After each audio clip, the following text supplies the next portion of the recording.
Hi అండి, అందరికీ నమస్కారం. Welcome back to our channel. ఈరోజు అయితే హెయిర్ గ్రోత్ కోసం ఒక ఆయిల్ని ప్రిపేర్ చేస్తున్నానండి. ఈ ఆయిల్ అనేది మన హెయిర్ పెరుగుదలకు చాలా బాగా యూజ్ అవుతుందండి. అలాగే డాండ్రఫ్ కూడా ఉంటే అది కూడా చుండ్రు అనేది చాలా బాగా క్లియర్ అవుతుందండి. ఇప్పుడైతే ఈ ఆయిల్ అనేది మనం ఎలా ప్రిపేర్ చేసుకోవాలో దానికి కావాల్సిన ఇంగ్రీడియంట్స్ అనేవి చూద్దామండి. మెయిన్గా దీనికి కావాల్సింది ఫస్ట్ కరివేపాకు అండి. కరివేపాకు 3 లేదా 4 రెమ్మలు తీసుకుంటే సరిపోతుంది. అలాగే ఒక స్పూన్ వరకు మెంతులు తీసుకోవాలండి. మెంతులు అనేవి మన హెయిర్ పెరుగుదలకు చాలా బాగా యూజ్ అవుతుందండి. అదేవిధంగా హెయిర్ అనేది చాలా సిల్కీగా ఉంటుంది. అలాగే లవంగాలు తీసుకున్నానండి.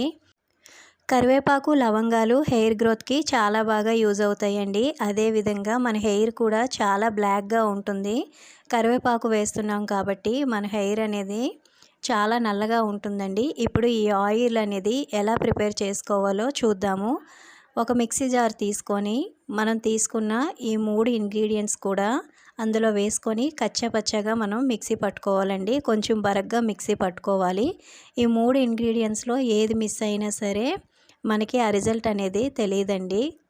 ఈ 3 కూడా మనం తీసుకోవాలి. మెంతులు ఒక స్పూన్ వరకు తీసుకోవాలి. లవంగాలు 4 నుంచి 5 వరకు తీసుకుంటే సరిపోతుందండి. కరివేపాకు ఒక 4 రెమ్మలు తీసుకొని ఈ విధంగా తుంచేసుకొని మిక్సీ జార్లో వేసుకొని బరగ్గా మిక్సీ పట్టుకోవాలి. ఇప్పుడు ఇది ఇలా మిక్సీ పట్టుకొని మనం స్టవ్ వెలిగించి ఒక గిన్నె అయితే పెట్టుకోవాలండి. అడుగు మందంగా ఉన్న గిన్నె పెట్టుకోవాలి, లేదంటే త్వరగా మాడిపోతుంది. ఇందులోనైతే కోకోనట్ ఆయిల్ని యాడ్ చేస్తున్నానండి. మనం మామూలుగా మిల్లు పట్టించుకున్న ఆయిల్ అయినా పర్వాలేదు, లేదా పారాషూట్ ఆయిల్ అయినా సరే తీసుకోవాలి.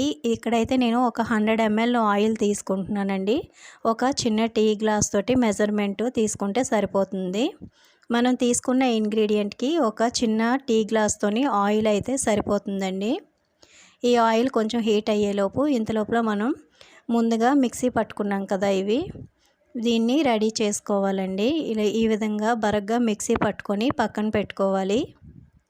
ఆయిల్ హీట్ అయిన తర్వాత కొంచెం గోరువెచ్చగా అయిన తర్వాత మనం మిక్సీ పట్టుకున్న మిశ్రమాన్ని అందులో వేసుకొని ఇలాగా కలుపుతూ మనం ఆయిల్ని మరిగించుకోవాలండి. ఈ ప్రాసెస్ అంతా కూడా మనం లో ఫ్లేమ్లో పెట్టుకొని చేయాలి. ఆయిల్ వేగంగా హీట్ అయ్యిందంటే మనం వేసిన ఇంగ్రీడియంట్స్ అన్నీ త్వరగా మాడిపోతాయండి. కొంచెం లో ఫ్లేమ్లో పెట్టుకొని ఈ విధంగా కలుపుతూ మనం మిక్స్ చేసుకోవాలి. ఈ ఆయిల్ అనేది హెయిర్ గ్రోత్కి చాలా బాగా యూజ్ అవుతుందండి.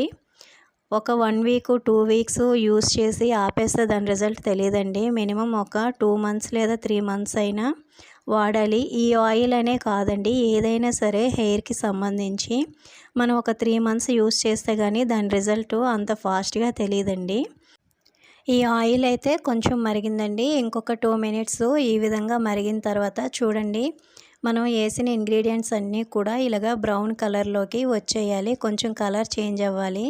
ఆయిల్ అయితే గ్రీన్ కలర్లోకి ఇలా రావాలండి. ఇప్పుడు మనం స్టవ్ ఆఫ్ చేసుకొని బాగా చల్లారే వరకు పక్కన పెట్టుకోవాలండి. బాగా చల్లారిన తర్వాత ఇలాగా ఫిల్టర్ చేసుకోవాలి.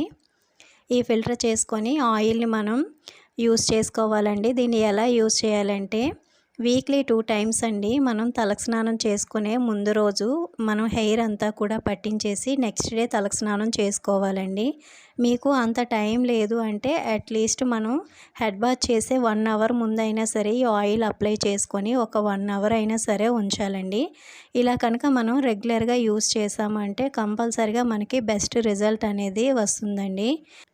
ఇప్పుడైతే హెయిర్కి అప్లై చేసి చూపిస్తానండి. ముందుగా మనం తలకు స్నానం చేసుకునే ముందు రోజు లేదా ఇలాగా తలకి అప్లై చేసుకోవాలండి. ఇలాగా హెయిర్కి కొంచెం కుదుళ్ళకి పట్టే విధంగా కొంచెం కొంచెంగా హెయిర్ తీసుకుంటూ ఈ విధంగా మనం తలకి పట్టించుకోవాలండి. ఆయిల్ ఇలాగా ప్రిపేర్ చేసుకున్న ఆయిల్ని కొంచెం కొంచెంగా ఇలాగా తీసుకొని అప్లై చేసుకోవాలి. మీరు ఇలాగా చేత్తో రాయకపోయినా సరే కాటన్ అయినా సరే అప్లై చేసి కుదుళ్ళు మొత్తానికి కూడా పట్టించి ఒక 5 మినిట్స్ అయితే మసాజ్ చేసుకోవాలండి. ఇలా కనుక మీరు యూస్ చేశారంటే కంపల్సరిగా మీకు బెస్ట్ రిజల్ట్ అనేది వస్తుందండి.